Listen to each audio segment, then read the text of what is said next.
नमस्कार दोस्तों। समय समय पर डरना, चिंता करना, तनाव में रहना और एंग्शियस होना जो है ये बहुत सामान्य बात है और समय समय पर हम इसको महसूस करते रहते हैं क्योंकि ये हमारी जो बेसिक नेचर है उसका एक पार्ट है।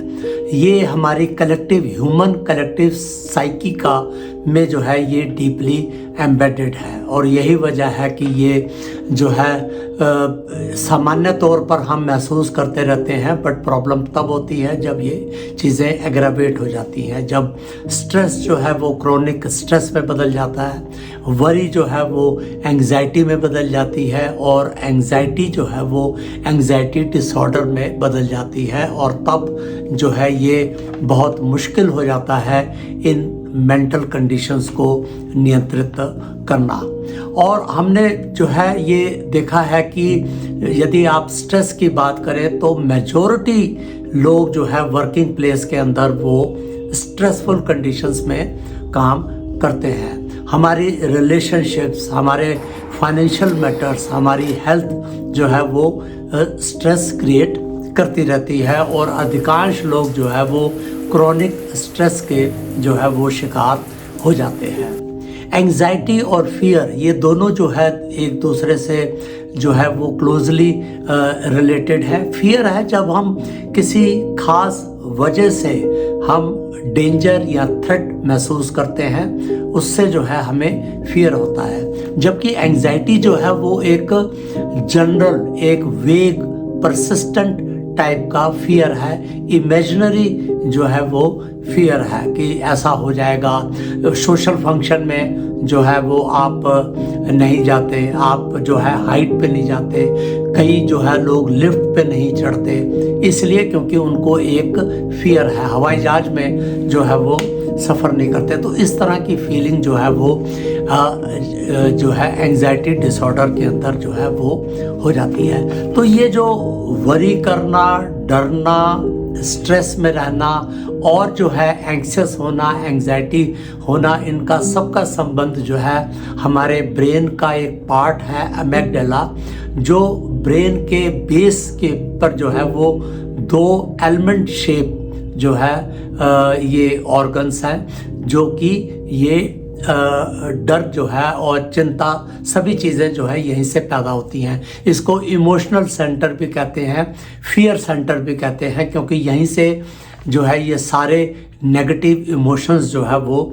जनरेट होते हैं। जब होता क्या है, जब ये फियर, जब ये कोई भी डेंजर या थ्रेट, जब ये एमेगडाला जो ब्रेन का पार्ट है ये जब उसको परसीव करता है तो ये हाइपोथैलेमस, एक दूसरा ब्रेन का पार्ट है, वहाँ सिग्नल भेजता है। वहाँ से जो है हमारी एड्रीनल ग्लैंड है किडनीज के ऊपर, एड्रीनल ग्लैंड पर जो है वो सिग्नल जाने से जो है वो एक कॉर्टिजोन हार्मोन, जो कि जिसको स्ट्रेस हार्मोन भी कहते हैं, वो वहाँ से पैदा होता है। इसके अलावा एक एपिनेफ्रिन और नोर एपिनेफ्रिन भी जो है ये हार्मोन्स पैदा होते हैं जो हमारी फीलिंग्स जो है वो क्रिएट करते हैं। जैसे एंग्जाइटी के अंदर जो है हमारी जो है वो रेस्टलेसनेस हो जाती है और ब्रीदिंग हमारी तेज हो जाती है, हार्ट बीट हमारी तेज हो जाती है, हम बहुत ज़्यादा जो है वो हमारे पेट में जो है वो अजीब से सेंसेशन होता है। ये सब एंग्जाइटी की जो है वो सिम्टम्स इसी कॉर्टिजोन हार्मोन से होते हैं। और जब हम बहुत ज़्यादा मेंटली स्ट्रेस होते हैं तब भी ये कॉर्टिजोन हार्मोन जो है वो हमारी बॉडी के अंदर ओवर सीक्रेट होता है और कई तरह की प्रॉब्लम्स जो है हमारी होती हैं, जैसे कि डायबिटीज़ होना, वेट बढ़ जाना, ये सब जो है एक्यूट स्ट्रेस के अंदर जो है ये प्रॉब्लम्स जो है वो अराइज हो जाती हैं। और ये हमारा एमेगडाला जो है, जो अभी जिसकी बात कर रहे थे, ये ओवर एक्टिव हो जाता है या बहुत जल्दी जो है एक्टिव होता है, जिससे कि ये प्रॉब्लम्स जो है होती रहती हैं। तो अब कैसे जो है हम स्ट्रेस को, फियर को, एंग्जाइटी को, वरी को जो है वो नियंत्रित करें? सबसे पहले तो बात ये है कि फियर और एंग्जाइटी के लिए हमें जो है वो कन्फ्रंट करना चाहिए डर से। यदि हम डर को सीधे कन्फ्रंट करें, कंट्रोल्ड कंडीशन में ध्यान पूर्वक जो है तो वो धीरे धीरे डर को कम किया जा सकता है, और ये करते भी हैं। कंट्रोल्ड कंडीशंस के अंदर जो है डर को हम धीरे धीरे कन्फ्रंट करते हैं, जिससे ये कम होता रहता है। इसके अलावा दूसरा जो है वो है डीप ब्रीदिंग। यदि आप बहुत गहरी सांस लें कंट्रोल्ड तरीके से, जिसको प्राणायाम भी कहते हैं, इसका भी सीधा इम्पैक्ट जो है वो एंजाइटी के ऊपर और स्ट्रेस के ऊपर जो है इसका बड़ा अच्छा प्रभाव जो है वो देखने को मिलता है। तो ये slow breathing, deep breathing, controlled breathing, ये सभी चीज़ें जो है इसमें बहुत कारगर सिद्ध होती हैं। अगली चीज़ है माइंडफुलनेस। जितना हम माइंडफुल रहेंगे उतना ज़्यादा हम इन चीज़ों को नियंत्रित कर पाएंगे।